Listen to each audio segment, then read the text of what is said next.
আমার নাম বালা। এমনিতে আমি একজন সাধারণ ইঞ্জিনিয়ার। আমি নিজেও এটা দৃঢ়ভাবে বিশ্বাস করি যে সমগ্র সৃষ্টি জগতের জন্য একজনই স্রষ্টা থাকা উচিত। কিন্তু আমার প্রশ্নটা হচ্ছে, সৃষ্টি নিজেই, ধরুন যে এই পৃথিবী, স্রষ্টা নন, কি নিজে নিজেকে ধ্বংস করতে পারে? স্রষ্টা কি জগতের ধ্বংস সম্বন্ধে কিছু বলেছেন?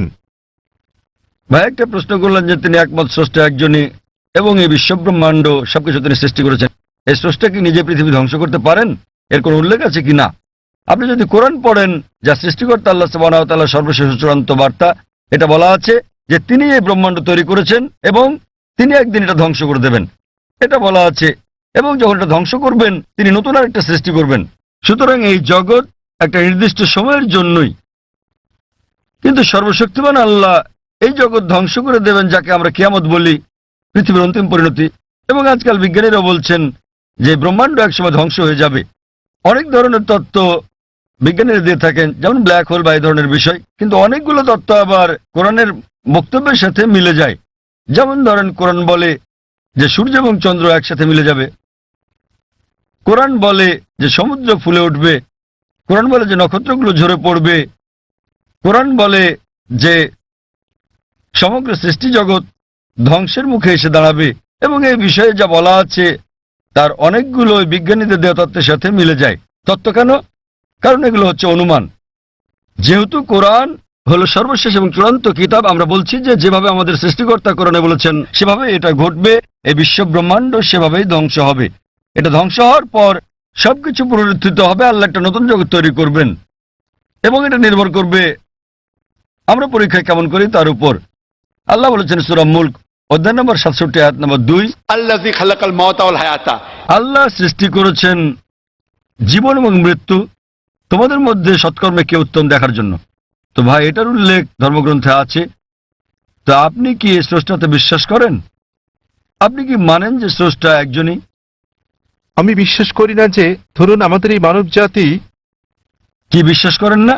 মানব জাতির পক্ষে সৃষ্টি মানে সৃষ্টি, অর্থাৎ দুঃখিত, আপনি বলছেন যে মানবজাতি কি এই পৃথিবীকে ধ্বংস করতে পারে। তো ভাই বলছেন যে মানবজাতি এই পৃথিবীকে ধ্বংস করতে পারে। হ্যাঁ, তারা আসলে সেটাই সেটা কি আমি বলতে চাইছি। আপনি মনে করেন মানবজাতি এই সৃষ্টিকে ধ্বংস করতে পারে? হ্যাঁ। ভাই বলছেন যে তিনি মনে করেন মানবজাতি পারে এই সৃষ্টিকে ধ্বংস করতে। তারা চেষ্টা করতে পারে কিন্তু সফলতা পাবে না। তারা চেষ্টা করতে পারে কিন্তু তারা সফল হতে পারবে না। তারা সফল হতে পারে শুধুমাত্র আল্লাহ সুবহানাহু ওয়া তাআলা চাইলেই। এমনিতে আমরা যেটা বুঝি যে বিজ্ঞানীরা বলে থাকেন সৃষ্টি হচ্ছে দুই প্রকারের।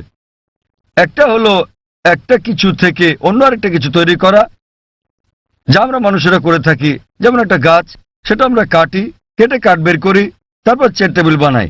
এটা হচ্ছে কোনো কিছু থেকে কোনো কিছু সৃষ্টি, যা করতে পারে মানুষও এবং সর্বশক্তিমান আল্লাহ। কিন্তু অন্য ধরনের সৃষ্টিটা হচ্ছে শূন্য থেকে কোনো কিছু তৈরি করা, যা মানুষ কখনোই করতে পারবে না, শুধু আমাদের ঈশ্বরই করতে পারেন, শুধু আল্লাহই করতে পারেন। তাই আরবিতে খালাকা শব্দের দুটো মানে আছে। একটা মানে হলো কোনো কিছু থেকে আরেকটা কিছু তৈরি করা, এবং খালাকা শব্দের অন্য মানেটা হচ্ছে শূন্য থেকে কিছু তৈরি করা। এবং সর্বশক্তিমান এই চ্যালেঞ্জটাই দিচ্ছেন সূরা তুরে অধ্যায় নম্বর 52 আয়াত নম্বর 35, তোমরা কি শূন্য থেকে কিছু তৈরি করতে পারো? উত্তর হচ্ছে না। একইভাবে আপনি যখন বলছেন যে আপনি ধ্বংস করছেন, আপনি গাছটিকে ধ্বংস করছেন, গাছটি চেয়ার টেবিলে রূপান্তরিত হলো, তো আপনি এটাকে নিশ্চিহ্ন করতে পারছেন না। শক্তি তার রূপ পরিবর্তন করে, বিজ্ঞানীরা তাই বলেন। তাই মানুষ এই ধরনের সৃষ্টি শুধু ঘটাতে পারে। আমরা ইট বানাতে পারি, বাড়ি বানাতে পারি, আবার সেটা ধ্বংস করতে পারি, কিন্তু অন্য কিছুতে রূপ নেবে। শুধু আল্লাহ সুবহানাহু ওয়া তাআলাই শূন্য অবস্থা থেকে অন্য কিছু তৈরি করতে পারেন, এবং তিনি সম্পূর্ণভাবে নিশ্চিহ্ন করতে পারেন, যা আমরা পারি না। আপনি চেষ্টা করতে পারেন, বলতে পারেন পারমাণবিক অস্ত্র দিয়ে ধ্বংস করতে পারি, আপনি সম্পূর্ণ ধ্বংস করতে পারবেন না। এটা একেবারে অসম্ভব। এটা শুধুমাত্র আমাদের স্রষ্টা সর্বশক্তিমান আল্লাহ করতে পারেন, আমরা পারি না। এ কারণে পবিত্র কোরআন বলে যে স্রষ্টা এই জগৎ তৈরি করেছেন এবং তিনি এটি ধ্বংস করে আরেকটি নতুন জগৎ তৈরি করবেন। আশা করি উত্তরটা পেয়েছেন। এবারের প্রশ্ন